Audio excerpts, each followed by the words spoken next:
Madame, mademoiselle, monsieur, bienvenue dans votre édition 19 minutes. Le point aujourd'hui sur le stress organisationnel, comment ça bloque les entreprises et même les ONG, comment avancer au mieux. Notre invitée aujourd'hui, c'est Marina Itier-Jacobs de Maluti Communication. Madame Itier, ou qui est une travailleuse sociale ou même un entrepreneur, ils ont dit le stress, nous besoin dire, comment dire, le stress partout. C'est le mal du siècle, du millénaire, besoin dire. Nous avons stress dans la vie, tout le monde peut galoper par tous côtés, domaine entreprise, dans même domaine de la case. Avant tout, c'est quoi le stress? Comment vous définissez ça?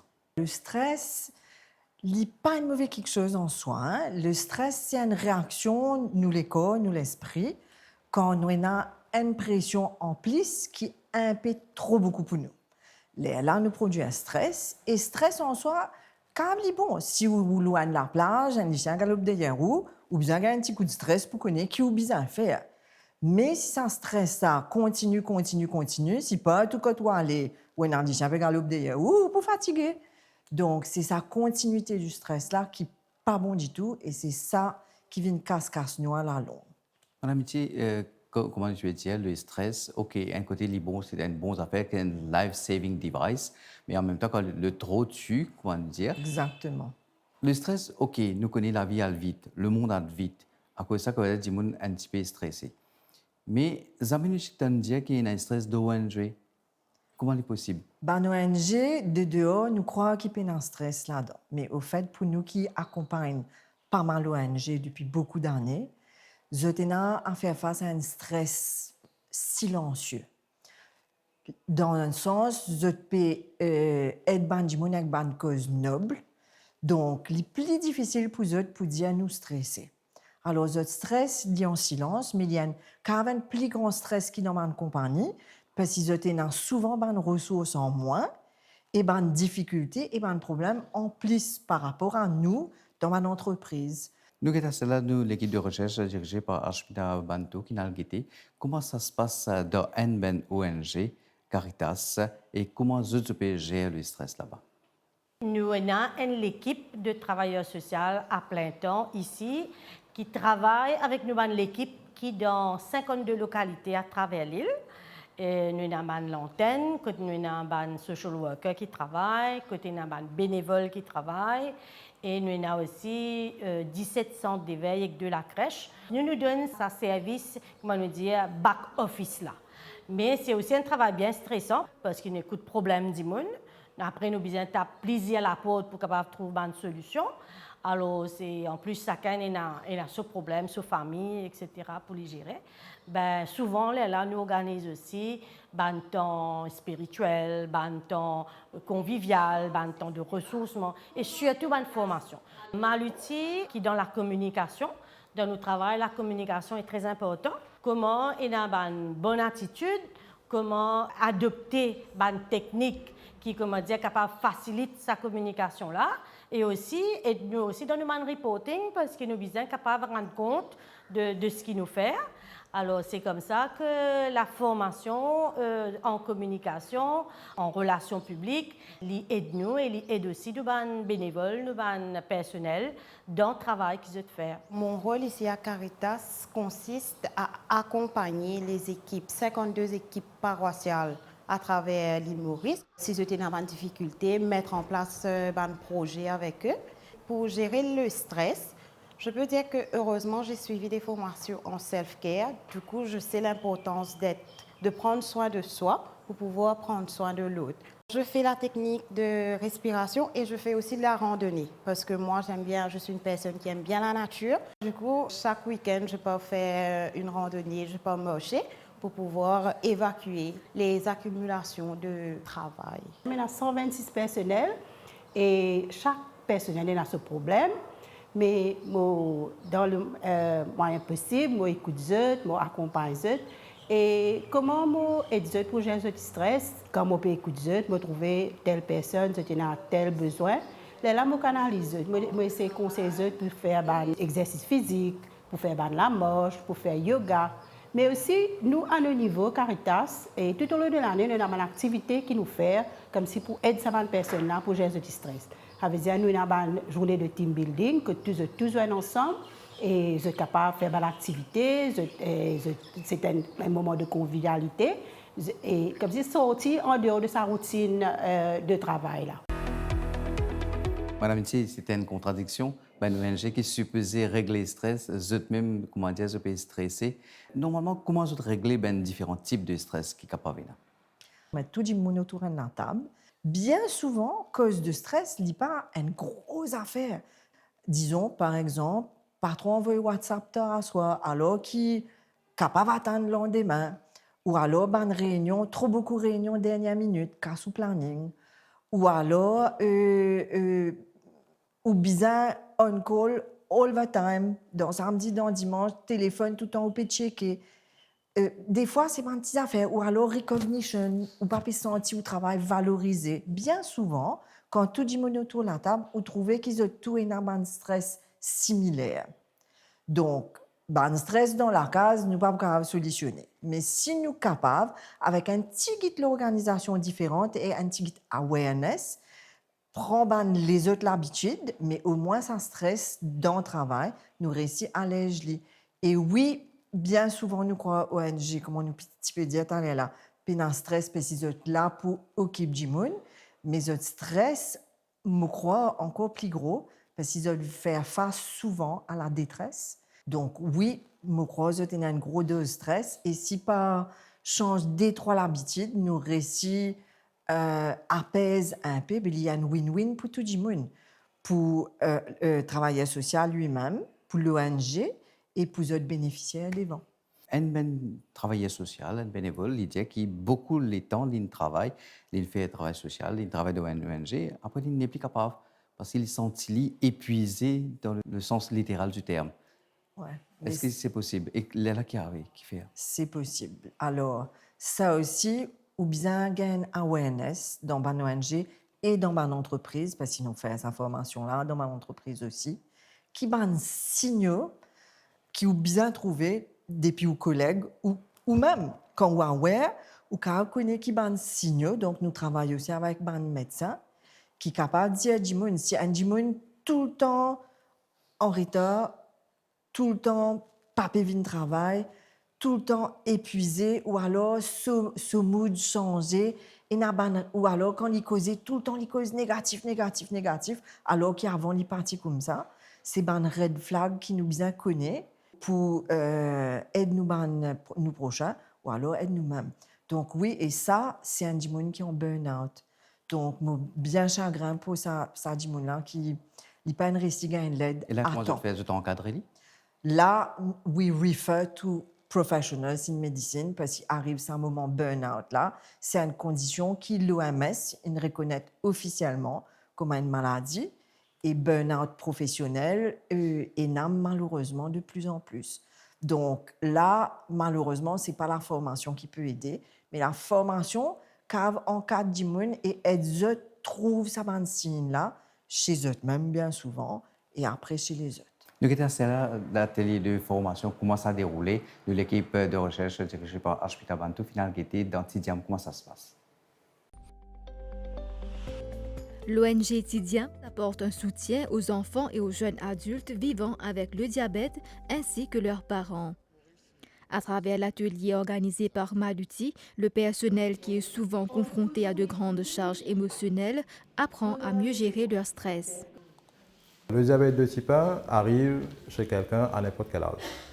Majoritairement des enfants, donc on a des bénéficiaires qui sont des enfants qui sont arrivés chez nous à 7 mois, on a d'autres qui sont des adolescents, on a des jeunes adultes, c'est ça la majorité des personnes, mais de plus en plus d'adultes aussi ont le diabète de type 1 et comme c'est une maladie qui dure tout le long de la vie, l'enfant qui est arrivé chez nous il y a 10 ans, il y a 15 ans, est un adulte aujourd'hui, vraiment quelque chose qui est tailor-made pour chaque besoin de chaque personne. Avoir un appel au milieu de la nuit, ce n'est pas quelque chose d'anormal. Donc, on doit pouvoir répondre à cet appel-là à tout moment. On doit pouvoir être présent quand ils ont besoin d'une information critique par rapport à leur santé. Il y a beaucoup de peur aussi qui est autour de ça. Et nous, on doit être là, on doit être disponible. Donc, cette disponibilité rend notre travail complexe. Donc, il fait qu'on est finalement tous partie prenante dans la vie de nos bénéficiaires de tous les jours, 24 sur 24, 7 jours sur 7. Et ça cause des stress, en plus de notre famille et de nos stress qu'on a chacun chez nous. Il y a une équipe derrière qui nous suit l'aspect biopsychosocial. C'est que nous sommes sur l'aspect biologique, ça veut dire médical, tout l'aspect qui est là, nous sommes médecins, nous sommes éducateurs, et aussi nous, au niveau psychosocial, veut dire counselor et le social worker. Et normalement, quand les enfants les diagnostiqués, c'est ce parent qui prend ce stress-là. Ça veut dire oublier qu'il est même dans la vie derrière, et ce stress-là, il est capable même de développer un burn-out. Ça veut dire qu'il nous paye dans les temps, mais nous sommes capables de trouver au moins 5 minutes, c'est-à-dire commencer. Nous devons commencer même pour qu'ils nous capables de faire quelque chose. Il applique pour nous, mais nous trouvons que ça est capable d'apporter beaucoup pour nous bénéficiaires aussi. Quand nous peut dire 5 minutes, c'est que 5 minutes pour la gestion des stress. Ça veut dire que nous sommes capables de faire n'importe quoi nous était. Tout le monde a une phase de compréhension, c'est un peu différent. Une fois, il devient un peu stressant. L'adolescence, c'est une période de la vie qui beaucoup de jeunes, on va dire, ont envie de devenir adulte, ont envie de faire quelque chose pour eux-mêmes. Les eux-mêmes, ils prennent un peu de responsabilité plus, dans la gérance du diabète. Côté une fois que c'est pied prêcheur, une fois, il y a un stigma, une fois, nous avons un call, nous avons un call 10 h à soir, 11 h du soir, que les parents bien inquiets, les enfants pas bien, puis demandent-nous qu'est-ce qu'on peut faire, comment on peut faire. Ce qui devient plus stressant, c'est qu'on nous donne pas d'informations. Nos services biopsychosociaux, sont là comme si en 24/7 parce que les bénéficiaires des fois sont bien causés. Soit c'est une gagne urgence parce que le diabète c'est pas juste de 9 h à 5 h, tout le temps. Donc nous aussi nous tout le temps là pour eux. Quand c'est une gagne urgence, c'est pas nous un bénéficiaire qui est à l'hôpital, ils admettent là subitement. Nous guetter qui nous capable de faire pour aider la famille aussi, pour guider comment faire, ou bien si un bénéficiaire il y a une bonne question, comme si tout simplement une bonne question, ou bien il est bien causé, il ne peut pas se sentir bien. Parce que des fois, il y a des gens qui se sentent tout seuls, donc nous là pour écouter. Mais pour nous, on fait ça service 24/7 là, pour l'équipe même capable de faire ça, il y a un moment que nous faisons prendre pour nous-mêmes, pour nous capables de ressources nous et comment dire aider ensuite pour un meilleur service pour être plus efficace aussi. Ici, nous avons une autre question du public. Une patient, cette fois-ci, il demandait que vous êtes déjà vulnérable. Vous êtes dans une ONG pour gagner un soutien. Et malheureusement, ça dit que qui vient soutenir là, lui-même, il est en difficulté après. Comment il est capable d'aider pour aider sa formateur là? Encore une fois, pareil, je crois que nous besoin éduquer les gens pour trouver ça signaux rouges quand nous trouvons des gens épuisés ou sous personnalité changée. Donc, même la personne qui reçoit le bénéficiaire, s'il trouve ça là épuisé et n'est plus capable et en bout de route, il besoin d'une façon très bienveillante et une formule qui s'appelle Non-Violent Communication. Ça aussi, nous fait ça dans ma formation pour aider les gens comment annoncer une mauvaise nouvelle, comment aider les gens à réaliser qu'il peut gagner. Donc, il faut être un miroir et là, ça aide l'autre personne à réaliser. Parce que des fois, ou là, ou petite bicyclette, ou aller, mais vous ne pouvez pas trouver qu'il peut rentrer dans un pied. Donc, si un gens aide ou dit arrête de pédaler, ça aide, mais il faut savoir le dire. Et là, sur l'aspect psychologique aussi? Oui, et là, sur l'aspect psychologique. Nous avons là un conseiller d'un médecin qui a Le stress dans les ONG, contrairement au stress des entreprises. Il faut se rappeler que le stress dans les ONG est surtout par rapport à l'engagement émotionnel des bénévolats. Ils sont beaucoup plus investis.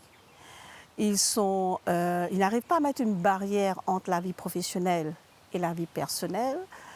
Ils se sentent coupables, ils se culpabilisent s'ils n'arrivent pas à gérer certaines situations.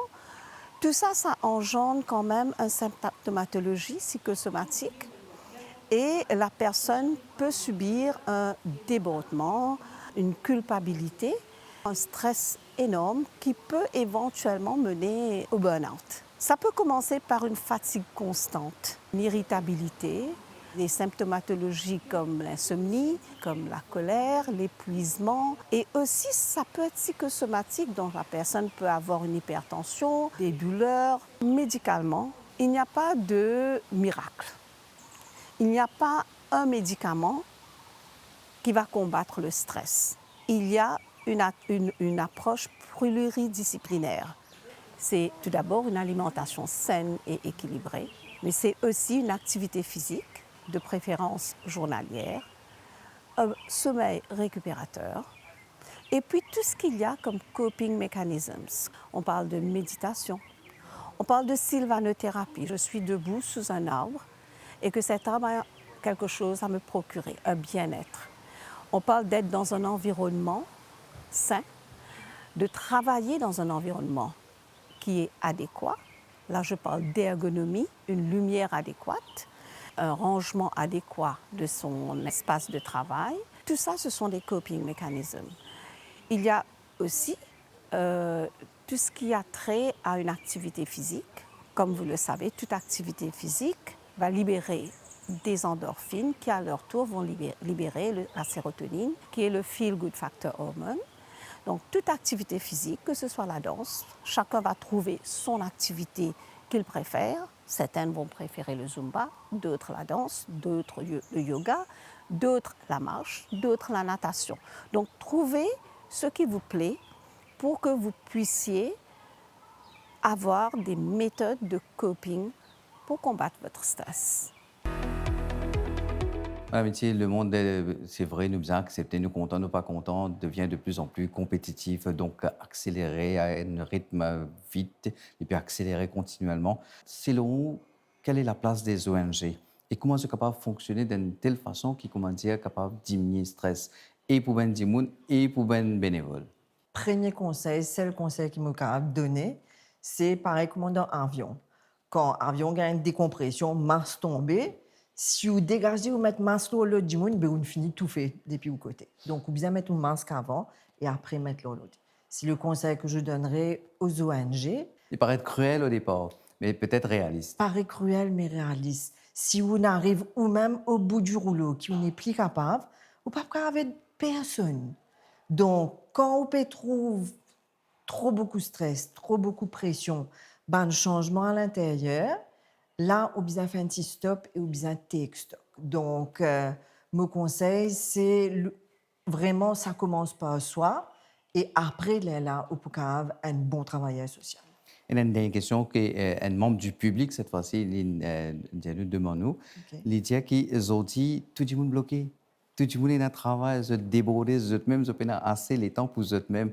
Comment sont capable de faire travail social, Madame Itié? Comment ça, journée plus bonheur? Enfin, moi-même, moi, entrepreneur depuis 25 ans, moi, de maman, moi, j'ai beaucoup de responsabilités, moi, encore. Travail social, alors, c'est une des choses qui diminue le stress. Donc, si vous prenez l'équerre, ou ouvrir ça à l'autre du monde, ou une bénévole dans une ONG, ou aide les travailleurs sociaux, ou leur terrain, ou sur là, au niveau stress, il baisse. C'est la recherche qui le dit. Donc, une affaire que vous bien connaissez, c'est que quand vous êtes dans les autres du monde, vous perdez vous-même. Merci, Madame Itié, pour toutes ces précisions. C'était Marina Itié-Jacobs de Manuti Communication. Le point aujourd'hui, c'était sur le stress organisationnel, comment ça bloque l'entreprise et les ONG et comment avancer au mieux. Madame, Monsieur, merci. Au revoir.